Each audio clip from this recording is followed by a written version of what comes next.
SIADH, or Syndrome of Inappropriate Antidiuretic Hormone, is illustrated in this picmonic with the inappropriate anti-dirocket. SIADH occurs from the hypersecretion of ADH, or antidiuretic hormone, shown here as the hiker secreting the anti-dirocket, and patients can develop increased sensitivity to ADH, the up-arrow sensitive tears at the anti-dirocket. This disorder occurs from various etiologies, like infections, cancers, and drugs, but remember that SIADH makes the collecting ducts more permeable to water and ultimately increases fluid-free water absorbed.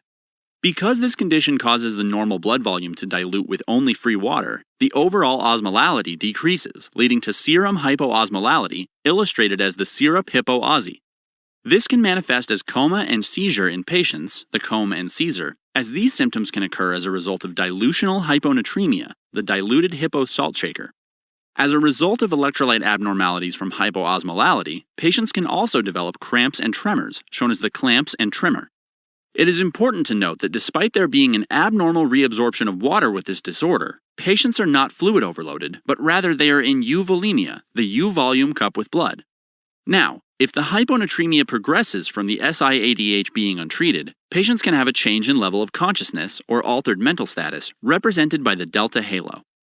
So in review, SIADH can be assessed like this. It occurs because of hypersecretion of ADH, or as a result of increased sensitivity to ADH.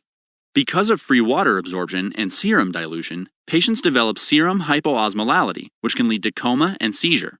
There is dilutional hyponatremia, and further electrolyte abnormalities can lead to cramps and tremors. Remember that patients are in a euvolemic state and that patients can display a change in their level of consciousness if the hyponatremia progresses.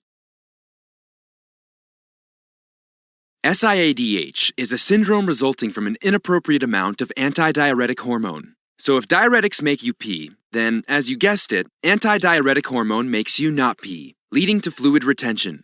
So we set the scene with a flooded house to represent fluid retention, and a leaky pipe that looks like the collecting duct of the nephron, because this is where ADH inhibits diuresis. Now, to some of us, reality TV shows are a guilty pleasure, but to others, they're the bane of our existence. A hiker, sharing this latter opinion, took it upon himself to bring an inappropriate amount of anti-dirockets into the mix. The hiker kicks open the door to the Osborne's house and blasts an anti-dirocket into the room so everyone out there in TV land can view all of his inappropriateness, showing hypersecretion of ADH. He cracks a pipe that looks like the collecting duct, filling the room with water. This shows that SIADH causes water retention by making the collecting duct more permeable, increasing water absorption. The woman of the house, Sharon Osborne, she's a bit sensitive to these creatures and immediately starts crying, illustrating increased sensitivity to ADH. Her husband, Hippo Ozzy, fails to hold his syrup out of the water, showing serum hypoosmolality.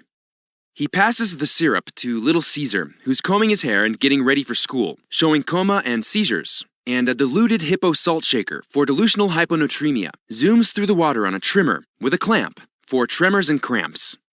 To appease the inappropriate ant, he holds a U-volume cup out of the water, offering it to him for euvolemia. But the hippo stays under too long and develops a delta halo, showing altered mental status. So, despite the hiker's efforts to end reality TV, this ended up being the highest rated episode of the season, and that inappropriate ant landed himself a late-night series on HBO.